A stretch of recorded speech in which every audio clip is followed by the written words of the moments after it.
하나님 말씀 역대하 16장 1절에서 14절까지의 말씀입니다. 한평생 쌓아올린 명성과 업적이 한순간의 실수로 우리를 실망케 하는 많은 지도자들 혹은 정치인들 또 기업가들을 우리는 마주하게 됩니다. 존경받던 지도자가 판단력을 잃고 오점을 남기기도 하는데요. 이런 모습은 인생의 마무리가 어떠한지를 우리에게 보여줍니다. 목회자도 그렇고 성도도 그렇고 우리의 인생의 마무리, 마지막이 어떠해야 하는가라는 것을 이 아사를 통해서 우리가 알게 되는데요. 시작이 아무리 좋아도 끝이 아름답지 못하면 그 삶 전체가 비극으로 기록될 수 있다라는 것을 우리는 말씀을 통해서 보게 되어집니다. 유다의 아사 왕이 바로 그러한 예라고 볼 수 있어요. 우리는 14장과 15장을 통해서 그의 아름다운 모습, 정직한 모습, 하나님 앞에 바른 모습을 살펴보았는데요. 온 땅의 우상을 제거하고 백성들을 하나님께 돌아오게 만들었다. 구스의 100만 대군이 쳐들어왔을 때 어떻게 했습니까?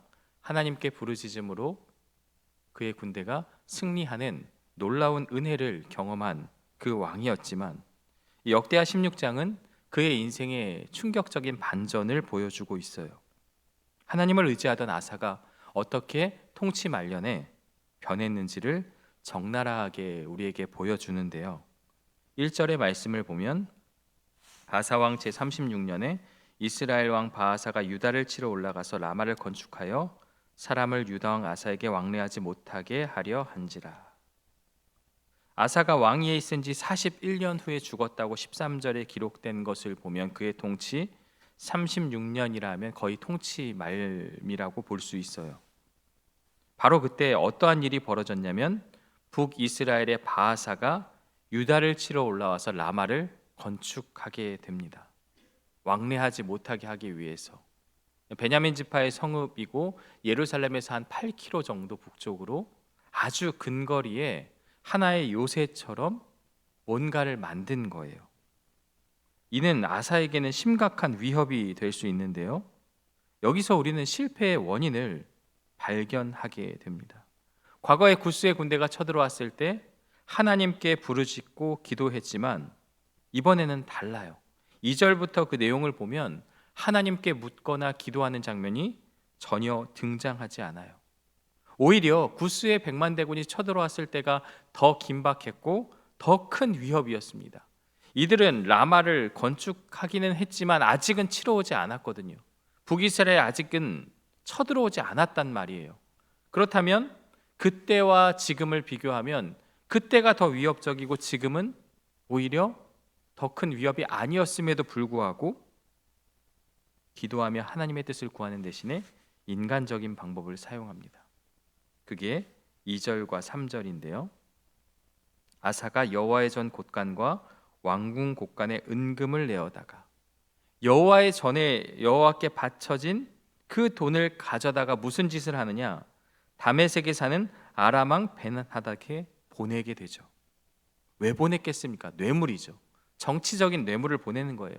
지금 우리가 북이스라엘의 침공을 받고 있으니 당신이 우리 편이 되어 주어서 북이스라엘과 동맹을 끊고 이 돈을 받고 나를 위해 싸워달라. 정치적인 뇌물을 지금 보여주고 있는 거예요. 3절에 보니까 내 아버지와 당신의 아버지 사이와 같이 나와 당신 사이에 약조하자. 바하사와 세운 약조를 깨뜨려 그가 나를 떠나게 하라 하매. 거룩한 예물이 정치적인 거래 수단으로 사용되어진 거예요. 하나님과의 언약 대신 이방 왕과의 동맹을 더 큰 가치로 삼은 아사의 실패를 보게 됩니다. 인간적인 관점에서 보면 지극히 합당한 방법이고 또 바른 모습이기도 합니다. 위기에서 내가 그것을 막을 수 없다라는 것이 느껴지면 더 큰 나라의 도움을 받아서라도 당장의 위협을 제거하는 것이 마땅합니다. 그리고 완벽히 성공했어요. 4절과 5절을 보니까 베나닷이 쳐요, 북이스라엘을. 그러면서 5절에 바하사가 듣고 라마 건축하는 일을 포기하고 그 공사를 그쳤다. 위험에 직면한 북이스라엘 바하사는 이제 떠나게 되는 거죠. 그렇다면 이 모든 방법이 아주 정당하게 잘 사용이 되어졌다라는 것을 우리에게 말씀해 주고 있습니다. 그리고 6절에 보면 아사 왕이 온 유다 무리를 거느리고 바하사가 라마를 건축하던 돌과 제목을 운반하여다가 게바와 미스바를 건축하였더라. 이제 바하사가 남기고 간 그 건축 자재들이 있을 거 아니에요. 그 라마에 있는 그것을 모두 가져다가 유다의 국경 요새인 게바와 미스바를 견고하게 만드는 데 사용했습니다. 여기까지 보면 어떻습니까? 그들도 떠나고 자재도 챙기고 모든 것이 내 계획대로 흘러간 것처럼 보여요. 외교적인 수완, 어떤 정치적인 그러한 수완을 보여주고 있는 거죠. 백성들이 보기에 아사의 이러한 모습은 매우 지혜로운 행동으로 보일 수가 있습니다. 그러나 하나님은 전혀 다른 관점으로 보십니다. 그래서 심판을 전할 선지자를 보내는데요. 성공에 취해 있던 아사 왕에게 하나님은 말씀을 선포하면서 인간의 지혜와 하나님의 지혜가 어떻게 다른지, 그러면서 아사의 영적인 상태를 진단하는데요. 7절을 볼까요? 그때 선견자 하나니가 유다 왕 아사에게 나와서 그에게 이르되 왕이 아람 왕을 의지하고 왕의 하나님 여호와를 의지하지 아니하였으므로 아람 왕의 군대가 왕의 손에서 벗어났나이다. 책망의 핵심이 무엇입니까? 마음의 중심, 누구를 의지했느냐라는 거예요. 하나님은 결과만을 보시지 않습니다. 결과도 중요하지만 인간의 세상에선 결과가 중요하죠. 결과가 모든 것을 말해주고 결과가 모든 것을 증명합니다. 무조건 이기면 된다, 승리하면 된다, 과정은 중요하지 않다. 이건 세상적인 논리와 세상적인 방식이죠. 하지만 하나님은 결과 아닌 그 안에 담긴 동기와 과정, 마음을 살펴보신다라는 거죠.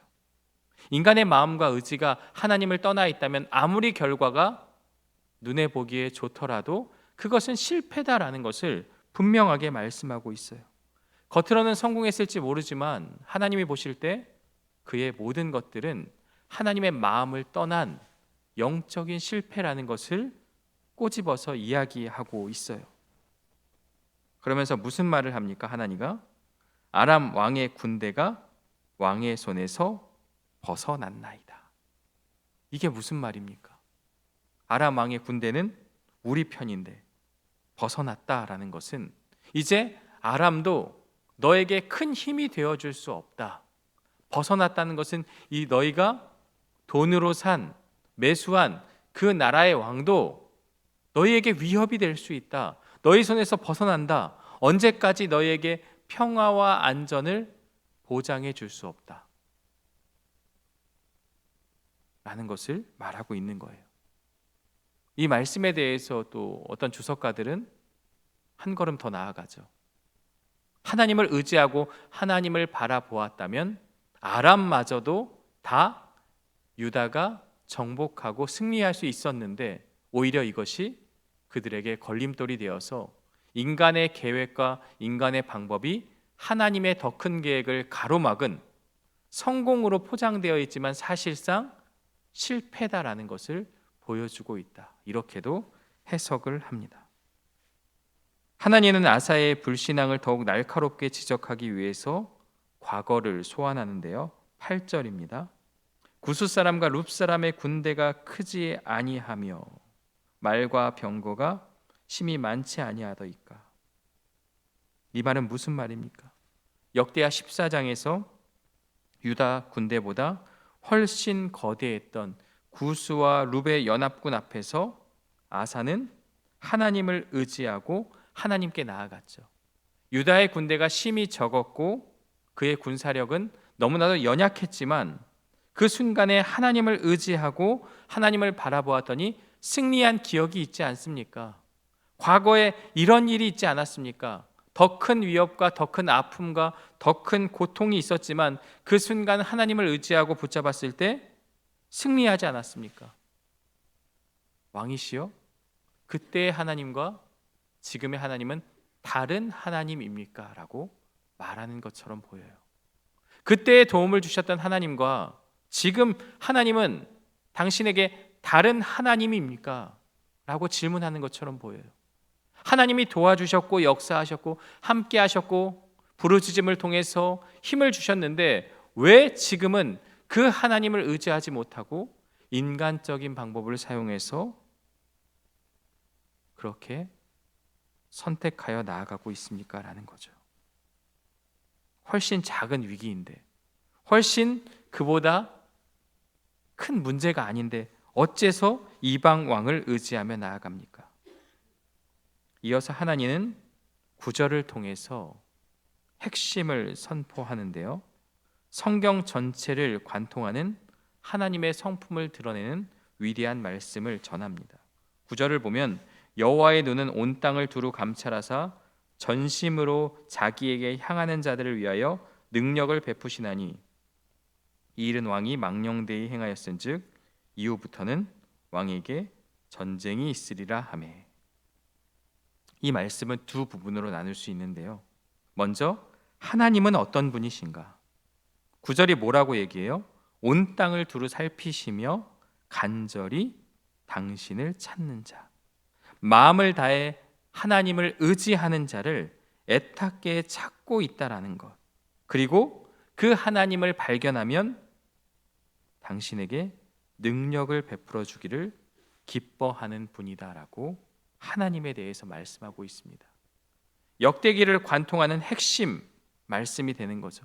하나님은 그 눈은 온 땅을 두루 감찰하시고 하나님을 찾는 자들을 위해서 힘이 되어 주신다라는 것, 하나님을 찾는 자에게 능력이 되어 주신다라는 것을 분명히 선포하고, 그러나 두 번째, 아사의 행동에 대해서 하나님이 어떻게 평가하고 있습니까?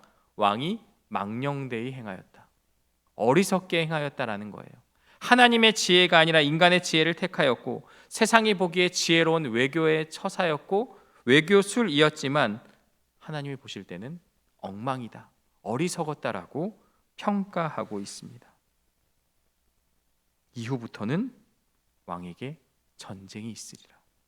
전쟁을 피하기 위해서 인간적인 방법을 썼지만 오히려 그것이 더 큰 전쟁을 일으키게 만드는 원인이 되었음을 분명하게 말씀하고 있어요.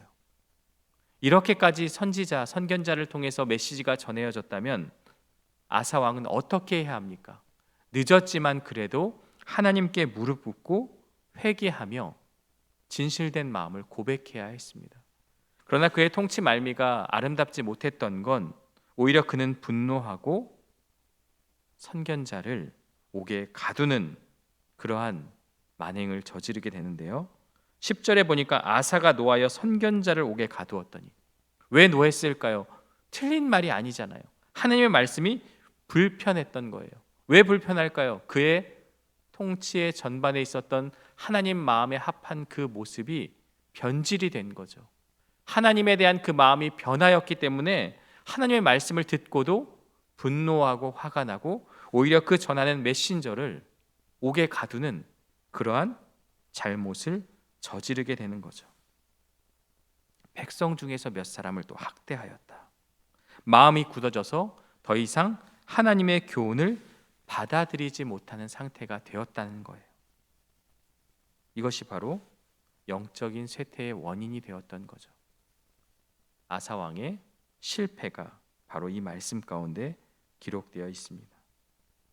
그래서 12절을 보면요, 아사 왕이 큰 질병에 걸리게 되는데요, 아사 왕이 된 지 39년에 36년에 그 일이 있었고 39년에 그의 발이 병들어 매우 위독했으나 병이 있을 때에 그가 여호와께 구하지 아니하고 의원들에게 구하였더라. 아사에게 극심한 육체의 고통이 왔습니다. 발병의 원인이 무엇이냐? 물론 모든 질병이 죄로 인한 것은 아니지만 적어도 이 문맥과 전체적인 맥락에서 살펴보면 하나님의 선견자를 핍박하고 학대한 죄의 결과, 하나님을 의지하지 않은 결과로 그렇게 해석합니다. 그에게 주어진 마지막 회개의 기회였다라고 볼 수 있어요. 하나님께 구하고 찾고 진실된 마음으로 돌이킬 수 있는 그 마지막 기회였지만 본문은 그의 영적인 상태를 이렇게 진단해요. 그가 여호와께 구하지 아니하고 의원들에게 구하였더라. 여기서 성경이 의사의 도움을 받는 것 자체, 의학의 도움을 받는 것 자체를 비난하는 것이 결코 아님을 분명히 하고 있어요.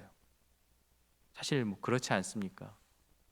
믿음이 없다. 예전에 이제 실비 보험을 들으면 목회자들 가운데 이런 얘기가 있었어요.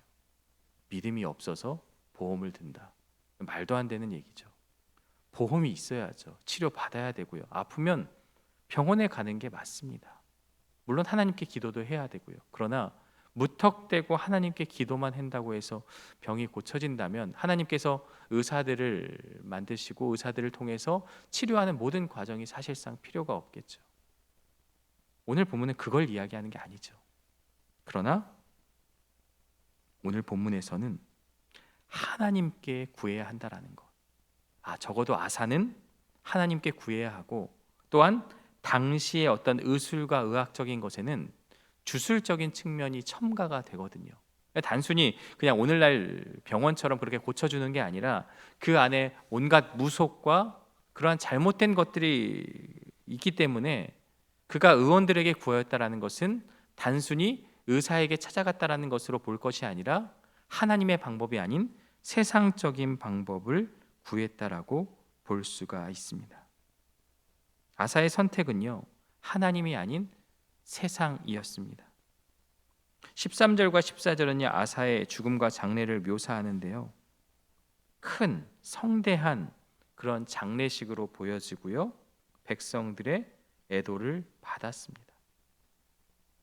그러나 그의 통치 후반기의 실패에도 불구하고 종교개혁과 아름다운 모습들이 있었기에 별다른 그러한 문제 없이 잘 장례가 치러진 것처럼 보이지만 우리는 성경의 역사를 알고 있기 때문에 뭔가 모르게 아쉬움이 남습니다.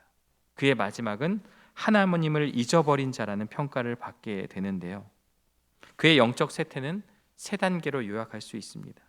국가적인 위기를 인간적인 전략으로 맞섰고, 그에 대한 하나님의 책망을 분노로 맞섰으며, 어쩌면 개인적인 고난, 질병 앞에서 계속된 하나님에 대한 불신으로 맞섰다는 것, 그것이 그의 통치 말미에 보여준 영적 쇠퇴의 원인이 되었습니다.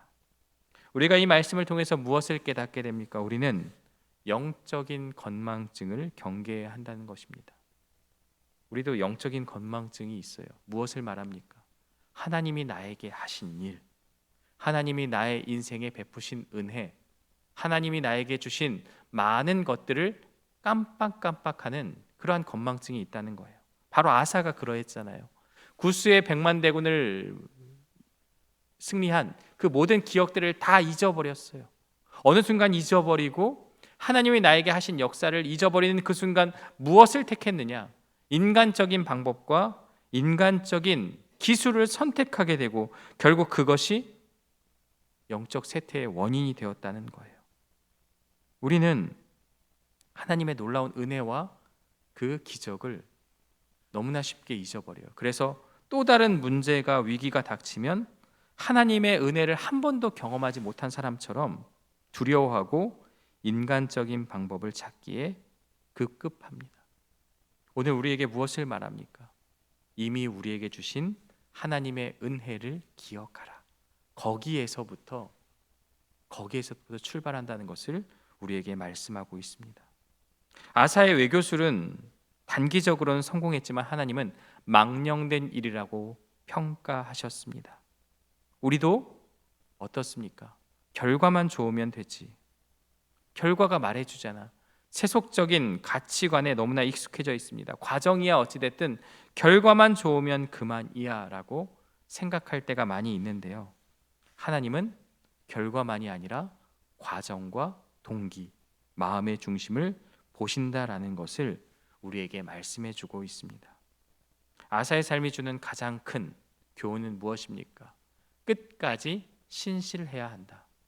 처음과 중간도 중요하지만 인생의 마지막, 인생의 그 순간, 우리가 하나님의 부르심을 받게 되는 그 날까지 이 땅 가운데서 살아가며 우리는 어떠한 삶을 살아야 하는가를 아사를 통해서 보게 되어집니다.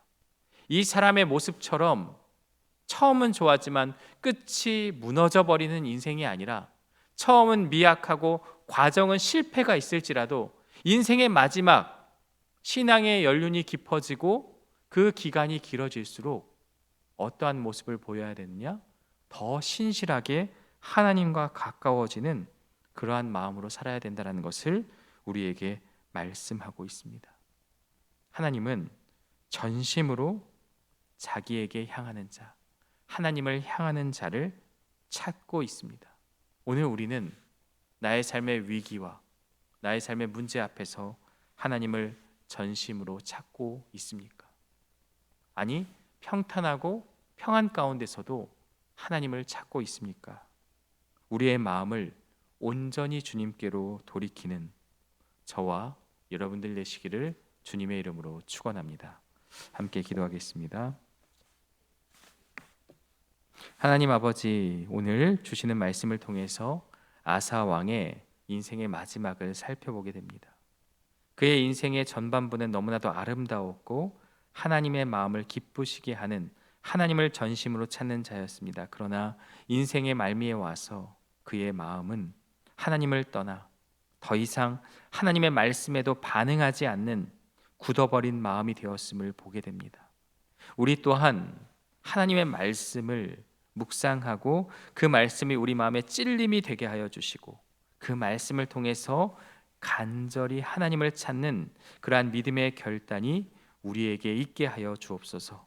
인간적인 방법과 인간적인 생각으로 모든 것을 살피는 것이 아니라 모든 문제 앞에 가장 먼저 하나님께 간절히 구하는 기도와 말씀 중심의 삶을 통해 그 모든 문제를 해결하게 하여 주시고, 하나님을 전심으로 찾는 결단이 우리 안에 있게 하여 주옵소서. 시작과 과정에는 조금 모자라고 실수를 보일 수 있고 또한 실패할 수 있지만, 우리 인생의 마지막은 끝이 아름다운 인생이 되게 하여 주시고, 그래도 하나님과 함께 최선을 다해서 말씀 중심의 삶을 살려고 노력했구나라는 평가가 우리에게 나타날 수 있도록, 매일의 삶에 열심을 다해 살아가는 우리의 모습이 될 수 있도록 인도하여 주옵소서. 예수님의 이름으로 기도합니다. 아멘.